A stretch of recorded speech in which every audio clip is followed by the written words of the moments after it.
산부인과 의사 황인아입니다. 오늘은 소음순 수술에 대한 이야기를 해볼 건데요. 소음순 수술을 결정하시는 이유 중에 독보적으로 많은 이유는 소음순의 불편감 때문이에요. 소음순이 크거나 늘어져서 밖으로 튀어나올 경우에 속옷에 스치거나 걸을 때 불편감을 유발을 하거나 앉을 때 눌리거나 스치거나 이럴 때는 가렵거나 따가울 수도 있죠. 그리고 분비물이 여기에 낀다든지 섰을 때 모양이 튀어나오면서 보기 싫다든지 이런 다양한 이유들로 이제 수술을 하시게 되는데요. 어쨌든 불편한 수술을 받고 싶다 이런 경우가 가장 많기는 해요. 이것만이 문제는 아니죠. 미용적으로도 튀어나온 거무튀튀한 이 모습이 너무 신경 쓰인다 하시는 분들도 많거든요. 그래서 오늘은 소음순의 이런 어두운 부분, 착색 부분을 해결하는 수술 방법과 그런 수술을 했을 때 우리가 얻을 수 있는 효과, 그리고 이런 수술로 인해서 효과를 보실 수 없는 분들과 그런 경우 해결하는 방법까지 좀 말씀을 드리도록 할게요. 소음순은 사람들마다 색깔이 다 달라요.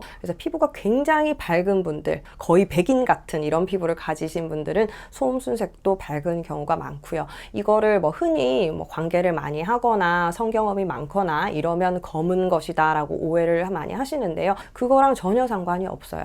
마찰이 많아서 이렇게 색이 검어지는 거다 생각하시는데 그게 아니라 호르몬의 영향이 가장 크고요. 그리고 이제 내가 타고난 피부색의 영향이 커요. 그렇기 때문에 피부색이 우리 같은 황인종들, 약간 피부가 황색이거나 약간 검은 빛깔 띠는 분들은 소음순도 검어요. 얼굴이 까무잡잡하신 분들은 소음순도 이제 검은 경우가 많은 거죠. 그래서 이런 경우들에서는 저는 이 색깔이 너무 마음에 안 들어요. 해결을 하고 싶어요 라고 말씀을 많이 하시는데요. 소음순을 진찰을 해보면 이거를 수술로서 완전하게 해결을 할 수 있는 경우가 있고 아닌 경우가 있어요. 대부분의 소음순 수술 방법은 이런 착색 부분을 해결하기 위해서는 변연절개법을 많이 활용을 해요. 변연절개라는 거는 소음순이 이렇게 있으면 가장 바깥쪽에 해당하는 부분을 절개를 해서 떼내는 방식이에요. 그러면 바깥쪽에 갈수록 이제 착색이 많이 되어 있고, 착색이라기보다는 원래 색이 어두운 분들이 많고요. 그리고 수술 후에 남아있을 소음순 뿌리 쪽으로 갈수록 색이 밝아져요. 그래서 안쪽은 핑크색이고 바깥쪽은 옅은 살색이고, 이런 경우에 어두워진 부분만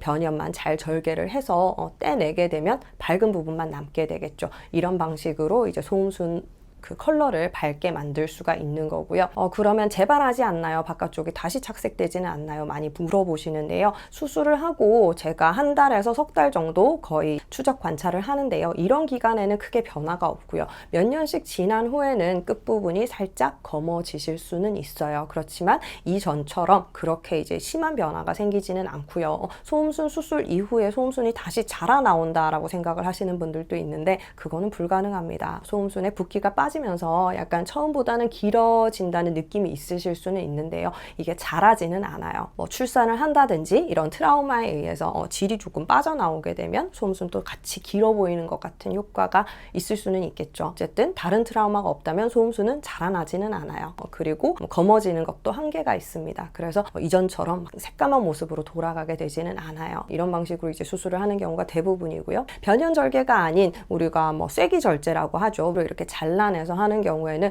소음순이 이렇게 있으면 이 가운데 부분을 잘라요. 그리고 위아래를 이렇게 붙이는 거예요. 그러면 끝부분, 어두운 부분은 전혀 교정이 되지가 않아요. 그렇기 때문에 소음순에 내가 어두운 부분, 끝부분을 해결하고 싶다 했을 때는 그렇게 수술을 하는 거는 추천을 드리지 않고요. 저희 병원에서는 주로 변연절개법을 사용을 하고 있고요. 왜냐하면 이런 컬러에 대해서 말씀을 하시는 분들도 있고 아닌 분들도 있지만 대부분이 이 컬러에 대해서 신경을 쓰시거든요. 그렇기 때문에 좋아질 수 있는 부분들은 다 좋게 만들어 드리면 더 좋겠죠. 그래서 변연절개를 주로 하고요. 그리고 소음순이 너무 쭈글쭈글하거나 여분의 조직이 많거나 너무 길이가 긴 경우, 폭이 넓은 게 아니고 길이가 긴 경우들이 있거든요. 이럴 때는 좀 소음순의 전체적인 이런 길이를 줄이기 위해서 변연절개에 더해서 웨지 방법을 조금씩 더 해주기도 해요. 그래서 조금 더 복잡한 수술 방법이 되지만 만족도는 더 높아질 수 있거든요. 그래서 그런 방식의 수술을 겸해서 하고 있어요. 어쨌든 이런 방식으로 수술했을 때 그 검은 부분이 다 떨어져 나간다 이러면 이제 완벽한 수술이 되겠죠. 그래서 더 이상 검지도 않을 뿐더러 사이즈가 작아지니까 안으로 쏙 들어가죠. 그래서 내가 신경 쓰이지도 않아요. 그런데 이렇게 컬러가 다른 분들이 있고요. 소음순 전체의 컬러가 다 어두운 분도 있어요. 소음순 전체가 그냥 새카만 분들도 있거든요. 진회색이라고 하죠. 갈색이라도 내가 이 색깔이 마음에 들지 않는 경우 있을 수 있잖아요. 그래서 전체적인 컬러가 다 어둡다 했을 때는 변연절개 그 끝을 잘라내도 안쪽에 남아있는 부분은 검게 남겠죠. 이런 경우 어떻게 하냐 말이죠. 수술로 인해서 해결이 다 되는 분들은 그렇게만 하시면 되는데, 수술로 인해서 완전한 해결이 안 되시는 분들은 여기에 대해서 이제 불만이 남을 수가 있어요. 그래서 제가 이제 설명을 드리면, 이 수술을 하고 나시면 소음순이 굉장히 작아져서 안쪽에 들어간다, 혹은 바짝 달라붙는다. 그래서 내가 다리를 벌리거나 했을 때 서 있는 상태에서 다리를 벌리는 거, 이거 굉장히 중요한 자세거든요. 이랬을 때 튀어나오냐 아니냐가 만족도를 굉장히 많은 부분 결정을 해요.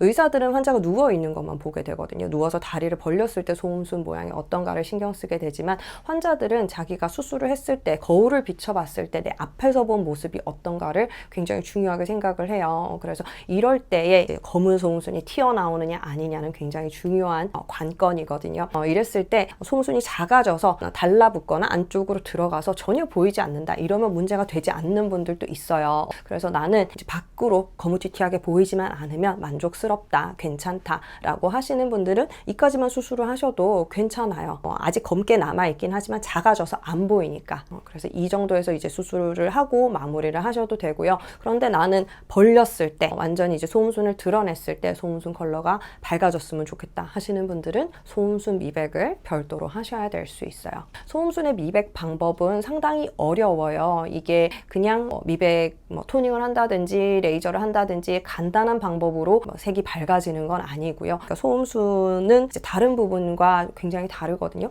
이렇게 붙어 있잖아요. 이렇게 벌렸을 때 이 안쪽은 점막으로 되어 있고 바깥쪽은 피부와 좀 비슷해요. 그런 식으로 되어 있는데, 이 안쪽도 검고 바깥쪽도 검을 수 있거든요. 그럴 때 이제 한 겹을 거의 벗겨내는 시술을 해야 컬러의 호전을 볼 수가 있어요. 그냥 일반적인 미백 방법으로는 10번을 해도 20번을 해도 비슷한 경우가 많거든요. 그래서 저는 이제 일반적인 방법으로 한다면 소음순 미백은 추천하지 않아요. 그냥 하지 마세요 라고 말씀을 드리고 보내는 편이고요. 이게 살이 같이 다 벗겨지고 이런 과정을 겪어도 괜찮나, 그리고 그런 불편감을 좀 감수하고서라도 이런 정도의 시술을 받고 싶으냐 여쭤보고, 그런 것까지 해서라도 나는 소음순이 최대한 밝아지면 좋겠다 하시는 분들은 정말 피부를 다 거의 박피 수준으로 제거를 하는 그런 시술을 하게 돼요. 그렇게 하면 아무래도 새로 돋아나는 피부는 훨씬 밝은 색이겠죠. 이게 근데 영영 가느냐 하면 그렇지 않을 수가 있어요. 아까 말씀드렸다시피 내가 타고난 피부색에도 이제 소음순의 색깔은 영향을 받고요.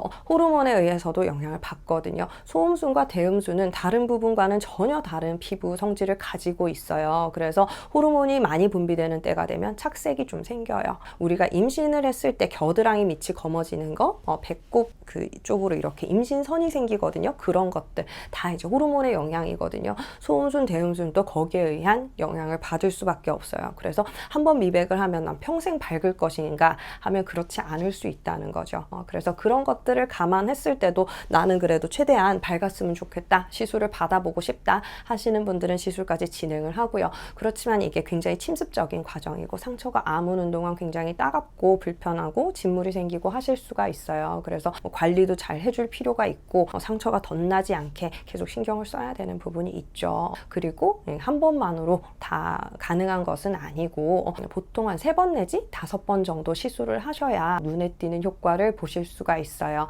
그래서 이런 강도로 좀 시술을 해보겠다 하시는 분들은 좀 그런 거에 대해서는 좀 인지를 하고 시술을 시작을 하셨으면 좋겠고요. 그래도 뭐 할 수 있는 방법은 있다라는 것이 그래도 좀 긍정적인 부분이죠. 요즘은 뭐 미백이 굉장히 유행을 해서요. 대음순 미백, 소음순 미백, 유두나 유륜 쪽이 어두운 분들도 이런 미백을 하려고 하시는데요. 저희는 산부인과다 보니까 다른 부분까지 다루지는 않고 있고, 브라질리안 레이저 제모를 하고 나서 어두워 보이는 대음순, 그리고 수술을 하고 나서도 신경 쓰이는 소음순, 이 정도는 케어를 해드리고 있어요. 그러면 좀 더 밝은 결과를 보실 수는 있고요. 그렇지만 중간에 불편한 부분들 좀 틀림없이 있다는 거, 한 일주일 정도는 불편하실 수 있다는 거 감안하시고 시술을 진행을 하시면 좋겠어요. 오늘은 소음순 수술과 미백에 대한 이야기를 해드렸어요. 소음순 컬러로 인해서 고민하고 계시는 분들에게 좀 도움이 되면 좋겠네요. 오늘 영상도 봐주셔서 감사합니다. 다음 시간에 또 봬요.